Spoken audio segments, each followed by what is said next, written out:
Every single day, millions of drivers in Los Angeles get on freeways they think they know. They've driven them 100 times. They know the exits, the typical backups, the lanes to avoid at rush hour. What most of them do not know is what the actual data shows. Researchers tracked every reported accident on 24 different freeway segments in Los Angeles for an entire year and calculated the exact crash rate per mile in each one. When the numbers came back, even traffic engineers were surprised. One stretch of freeway in this city is so dangerous that more than 162 crashes happen on every single mile of it every year. I'm counting down the 5 most dangerous freeways in Los Angeles, ranked by real accident per mile data.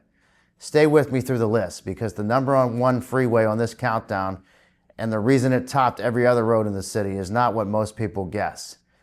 Before I get into the list, a quick note on where this data comes from. The Crosstown Neighborhood Newsletter analyzed every reported collision on 24 major freeway segments in Los Angeles over a full year and calculated accident rates per mile. This is not anecdotal. This is not based on perception or which freeway feels scary. This is a data-driven ranking, and what it shows should matter to every driver in this city. Los Angeles had 11,243 total crashes in 2024 alone. 302 people died. Over 5,800 were injured. These are not abstract numbers. These are your neighbors. These are people who got in their car, drove a route they had driven before, and did not make it home the same way they left. With that in mind, let us get into the countdown. So at number 5, we have Interstate 710, the Long Beach Freeway. The 710 runs north-south from Long Beach through South Los Angeles and into the San Gabriel Valley. It is one of the busiest freight corridors in the country.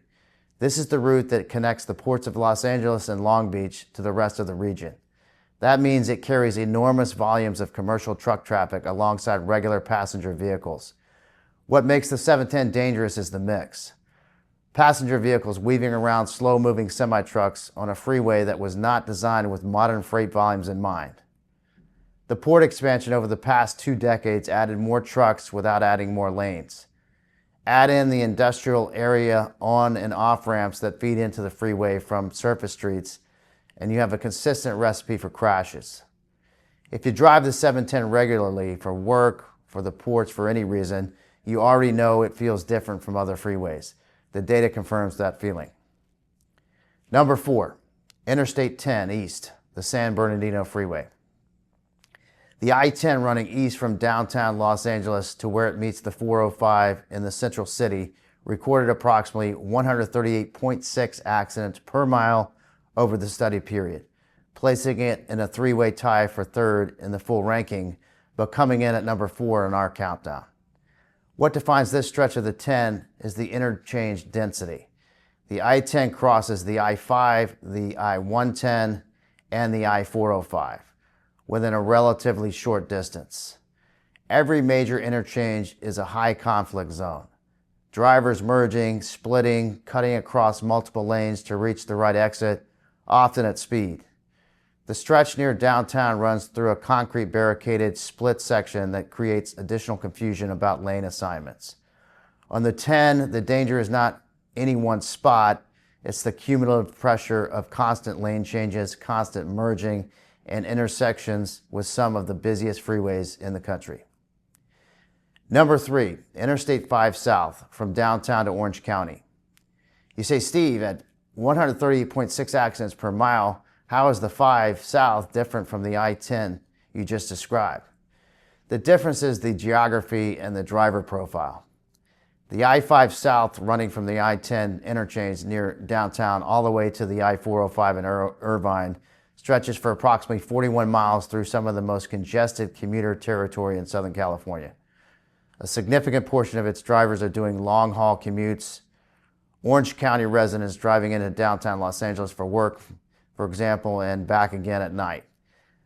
Long commutes create driver fatigue.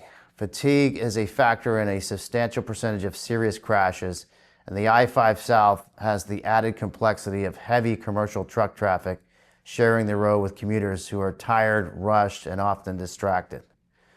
The northbound equivalent, I-5 North from the 405 to the 10, came in at 125.6 accidents per mile, making it the 7th most dangerous segment in the study.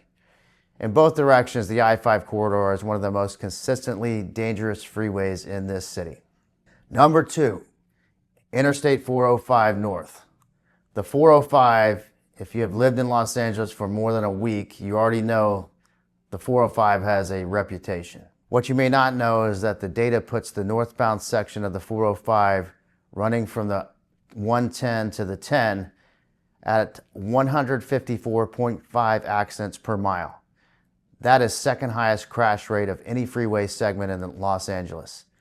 The 405 north through the central city is 16 miles of essentially continuous congestion at almost any hour of the day or night. The traffic is so dense and so consistent that lane changes, even small ones, happen at close range and at risk.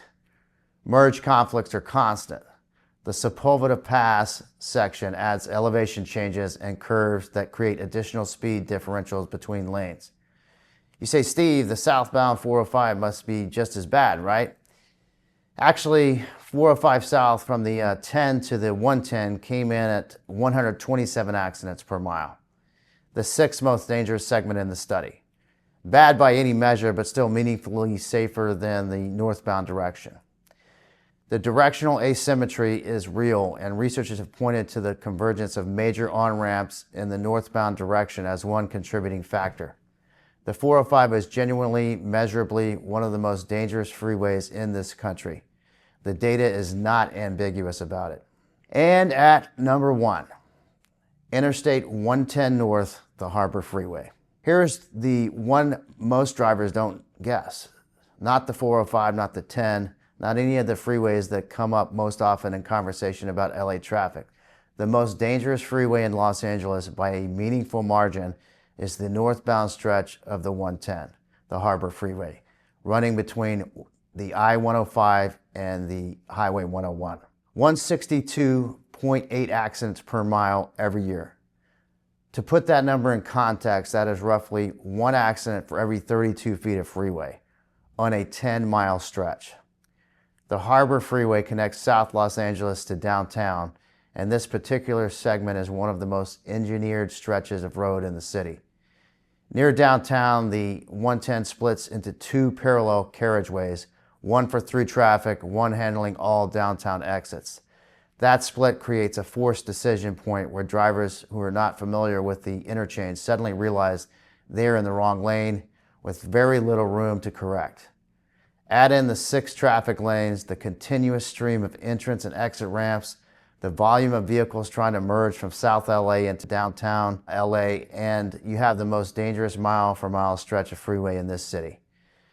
The southbound segment, 110 south from US 101 back to the 105, is not much safer. It ranked 8th in a study at 122.2 accidents per mile. And in both directions, the Harbor Freeway is an outlier. It's not close to second place. It's in the category by itself. So what do you do if you're injured on any of these roads? Understanding where crash is happening is one thing. Knowing what to do after one is another. If you've been injured in a collision on any of these freeways or anywhere in Los Angeles County, the steps you take in the first 24 to 72 hours can have significant impact on what your case is worth. Get medical attention immediately, even if you feel okay. Document everything you can at the scene if it's safe to do so. And before you speak with any insurance adjuster or accept any settlement offer, get a consultation with an attorney who handles California personal injury cases. In 30 years of exclusively representing injury victims, I have seen what the right information at the right time can mean for someone's recovery, financially and physically.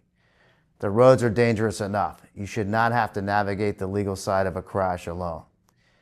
The insurance adjuster is going to call you, and what you say in that first conversation can quietly sink your case before it even gets started.